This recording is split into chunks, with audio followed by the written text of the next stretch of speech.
মেহজাবিনের growth আমার চোখের সামনে দেখা আমার কাছে পার্সোনালি খুব ভালো লাগছে, কারণ আমি আসলে গল্প নির্ভর কাজের ব্যক্তিগতভাবে খুব ফ্যান। মনে হচ্ছে this is my film because আমার মাকেও আমি সামলাই।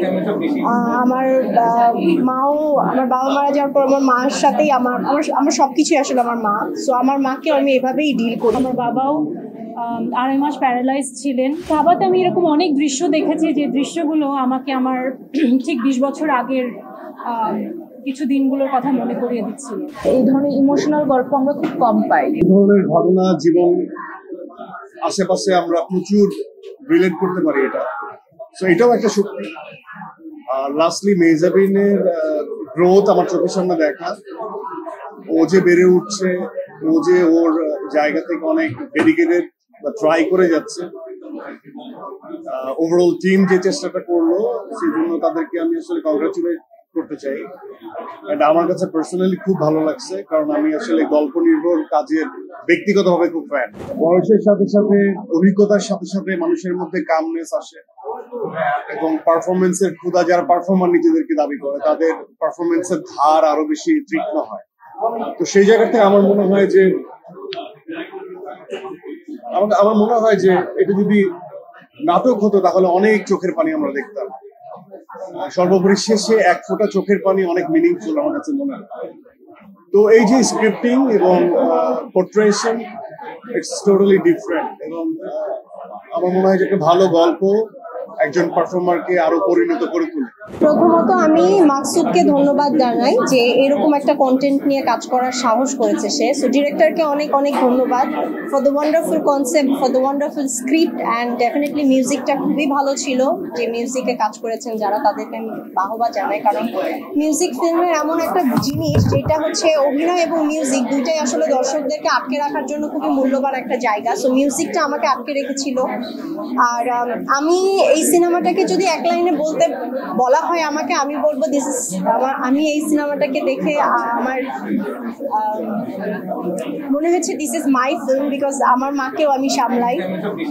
আমার মাও, আমার বাবা মারা যাওয়ার পর আমার মার সাথেই আমার সবকিছুই আসলে আমার মা। সো আমার মাকেও আমি এভাবেই ডিল করি, এভাবেই টেক কেয়ার করি, চেষ্টা করি আমার মাকে খুব ভালোভাবে রাখতে। সো এই ফিল্মটা আসলে বলবো যে আমার ফিল্ম।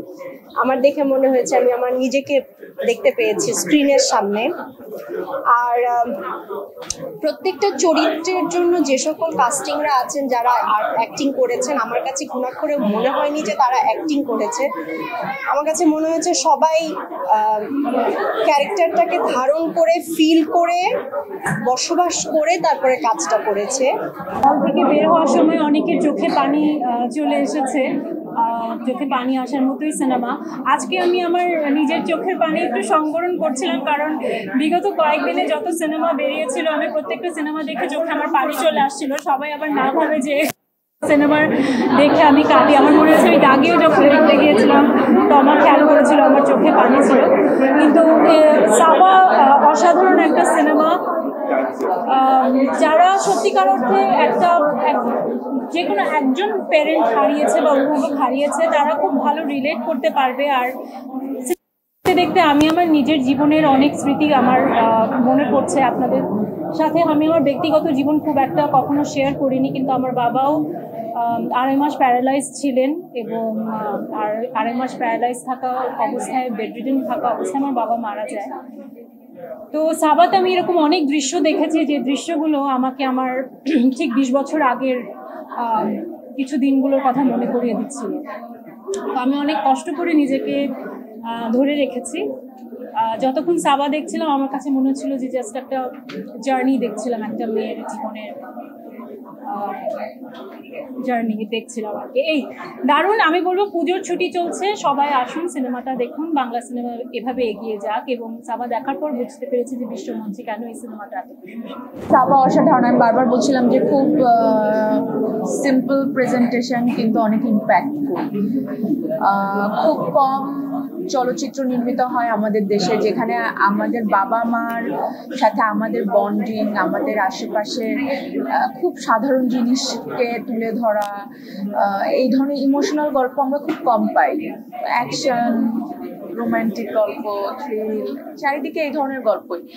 কিন্তু এরকম একটা খুবই সাধারণ মা আর মেয়ের একটা জার্নি যে এত সুন্দর করে স্ক্রিনে দেখানো যায়। আমি আমার আম্মুকে নিয়ে আসছি, আমি বারবার দেখছিলাম আম্মু চোখ মুছতেছে, না আমি খুব ওই যে নাবিলাপুর মতো খুব নিজেকে করছিলাম, বাট আসলে এটা খুবই মানে একদম না অন্তরের মধ্যে গিয়ে লাগে। আমি আর যেমন মেহজাবিনের ফার্স্ট ফিল্ম যেটা ছিল ওটা আমরাও একসাথে দেখেছিলাম। ওটা দেখে আমি বলেছিলাম যে এই ছবিতে মেহজাবিন ছাড়া আমি আসলে ওইভাবে অন্য কাউকে ভাবতে পারছি না, এত অসাধারণ ওর অভিনয় ছিল।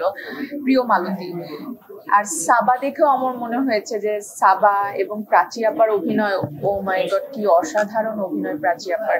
মানে এই যুগল প্রাচী আপা এবং মেহজাবিন, এই যুগল আমার মনে হয় ওরা ছাড়া এই ছবিটা আসলে হতো না।